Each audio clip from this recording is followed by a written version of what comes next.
2-3 വട്ടം ഞാൻ പറഞ്ഞതാണ് ആസ്പത്രിയിൽ പോവാം, മരുന്ന് കഴിക്കാം മാറും. ഇന്നാണോ ബോധം വന്നേ? ഇന്ന് ഒരുപാട് അധികമായി. കുട്ടിക്ക് എന്നോടാണോ ഇയാളോടാണോ കൂടുതൽ ഇഷ്ടം? അത് കുട്ടിയോടൊന്ന് ചോദിക്കണം. ഇത്ര വേഗം ഞാനൊരു അച്ഛനായോ എന്നുള്ള ഫീല് മൂപ്പർക്ക് ഇനി വന്നില്ല. ഞാൻ മെന്റലി പ്രിപ്പയർഡ് ആയിരുന്നു. ഇതിപ്പോൾ എത്ര വീട്ടിൽ ഇത് നടക്കുന്നുണ്ടെന്ന് അറിയില്ല. പക്ഷെ എനിക്ക് എൻ്റെ ലൈഫിൽ ഇത് പുതിയ എക്സ്പീരിയൻസ് ആണ്.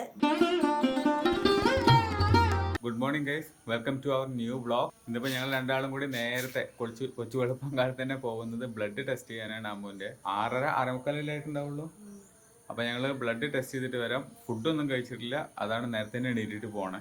അങ്ങനെ ഞങ്ങൾ ഹോസ്പിറ്റലിലേക്ക് എത്തി ഗൈസ്. ഇത്രട്ടം കുത്തേണ്ടി വരുമെന്നാവും ഈ പാവത്തിന്. അന്ന് നല്ല കുത്ത് കിട്ടിയതാ, 2-3 കുത്ത് അല്ലേ? വെയിന് കിട്ടണ്ടേ?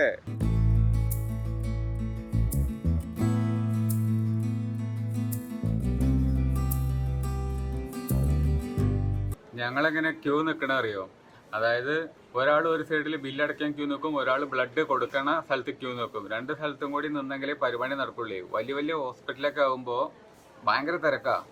2 സ്ഥലത്ത് ക്യൂ നിൽക്കുമ്പോൾ പെട്ടെന്ന് പരിപാടി കഴിഞ്ഞു പോകും. ഒരാളാണെങ്കിൽ ഒരുപാട് നേരമാവും.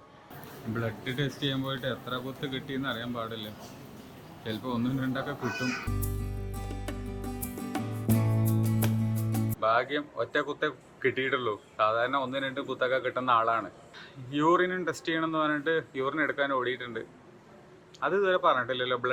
ബ്ലഡ് ടെസ്റ്റിന്റെ കാര്യം മാത്രമേ പറഞ്ഞിരുന്നുള്ളൂ. ഇപ്പൊ ഉണ്ട് യൂറിൻ ടെസ്റ്റ് വേണമെന്ന് പറഞ്ഞിട്ട് പോയിട്ടുണ്ട്. എന്തൊക്കെയാണാവോ? അത് അപ്പുറത്താ അത്.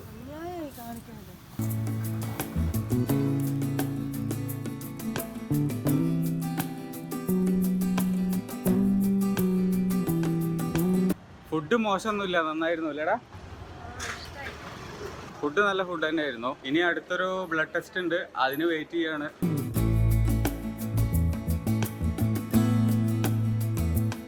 നിങ്ങൾക്ക് ഞാനൊരു സാധനം കാണിച്ചു തരാം കേട്ടോ. ഹോസ്പിറ്റലിന്റെ ഉള്ളിലുള്ള ഒരു ഏരിയ ആണിത്. പ്രാവുകളുടെ വിഹാര കേന്ദ്രം എന്നൊക്കെ പറയാം. നോക്കി, പക്ഷികൾ 2 ഇട്ടിട്ട് നിറച്ചു വെച്ചിരിക്കുക, ഇങ്ങ് തല തൊട്ട് അങ്ങ് തല വരെ. ഇവിടെ മുകളിലൊരു നെറ്റ് ഇട്ട് കഴിഞ്ഞാൽ തീരാവുന്ന പ്രശ്നമുള്ളൂ എന്നാണ് എനിക്ക് തോന്നണത്. ശരിയാണോ അല്ലയോ എന്നറിയില്ല. രാവിലെ ഇറങ്ങിയതാണ്, 11:30 മണിയായി. ഇരുന്ന് മടുത്തു.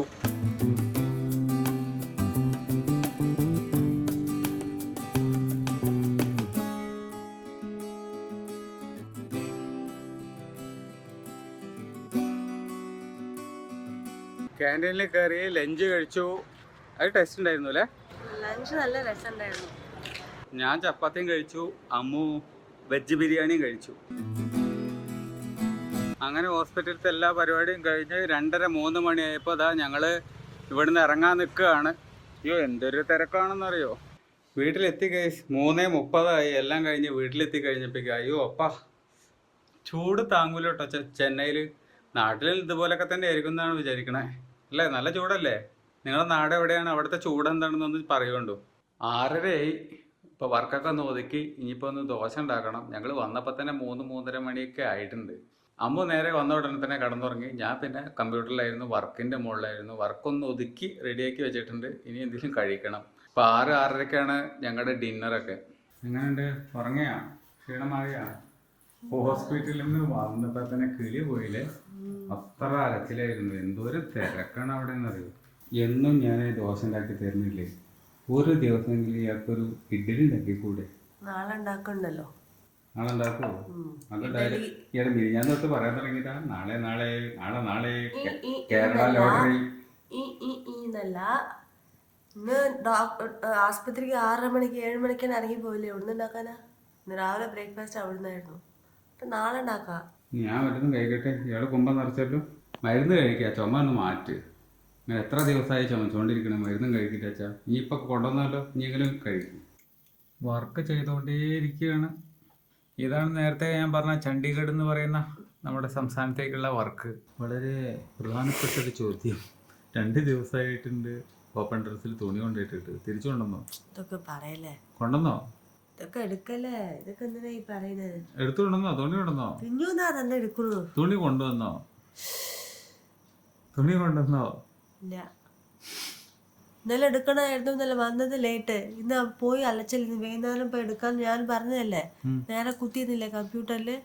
2-3 വട്ടം ഞാൻ പറഞ്ഞതാണ് ആസ്പത്രിയിൽ പോവാം, മരുന്ന് കഴിക്കാം മാറും.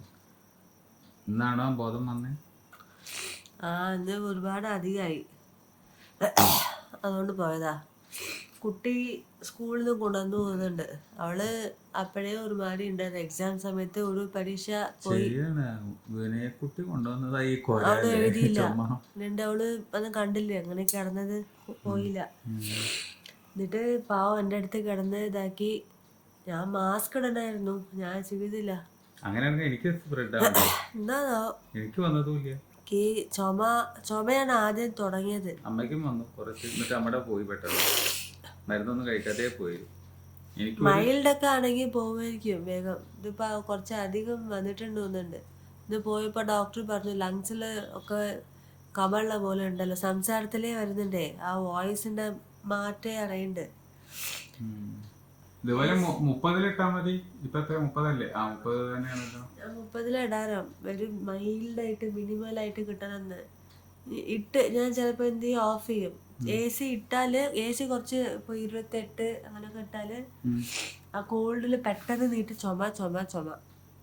എന്നിട്ട് ഞാൻ ഓഫ് ചെയ്യും. ഓഫ് ചെയ്ത് കഴിഞ്ഞാലോ കുറച്ച് കഴിയുമ്പോൾ അങ്ങനെ ഫാൻ എത്ര ഇട്ടാലും വേർത്തിട്ട് ആ വേർപ്പ് താന്നിട്ട് ചുമ. എന്താ ഇപ്പൊ ഇട്ടാലും വയ്യ ഇല്ലെങ്കിലും വയ്യ എന്നുള്ള അവസ്ഥയാണ്. കിടക്കാനും വയ്യ ഇരിക്കാനും വയ്യ അവസ്ഥ. കുറച്ച് ദിവസമായി ശരിക്കും ഒന്ന് ഉറങ്ങിയിട്ട്. കുട്ടിക്ക് എന്നോടാണോ ഇയാളോടാണോ കൂടുതൽ ഇഷ്ടം? അത് കുട്ടിയോടൊന്ന് ചോദിക്കണം. ഇത് ഡിപ്ലോമസി അല്ലേ, ഡിപ്ലോമയുടെ. അച്ഛനോട് അമ്മയോട് ഇഷ്ടമാണ്. ഞാൻ സത്യം പറഞ്ഞ കുട്ടിക്കാലത്ത് അതിനെ എടുത്തിരുന്നില്ലല്ലോ. ഇയാളല്ലേ എന്നെ കളിയാക്കിയിരുന്നെ. ഒരു മിനിറ്റ് കൂടി എടുക്കില്ല, നേരെ ഗൈസ് കാണണം ഗൈസ്. ഇവളെ മൊത്തം നാക്കിയത് ഞാനാ. മൂപ്പർ എന്താ ചെയ്യാറിയോ, ഞാൻ പറയട്ടെ. ഇത്ര വേഗം ഞാനൊരു അച്ഛനായോ എന്നുള്ള ഫീല് മൂപ്പർക്ക് ഇനിയും വന്നില്ല. ഞാൻ മെന്റലി പ്രിപ്പയർഡ് ആയിരുന്നു. മൂപ്പർക്ക് ഇനിയും അച്ഛനായെന്ന് വിശ്വാസം വന്നില്ല. അപ്പം അതിൻ്റെ ഒരു കുറേ കുറവുകൾ ഉണ്ടായിരുന്നു, ഒരുപാട് പറയാനുണ്ട്. പണ്ടത്തെ ആൾക്കും ഈ ആൾക്കും എനിക്ക് കുറച്ച് ഡിഫറൻസ് എനിക്ക് ഫീൽ ചെയ്യാൻ പറ്റുന്നുണ്ട്. അപ്പം ഇതായിരുന്നു ഗൈസ് കഥ.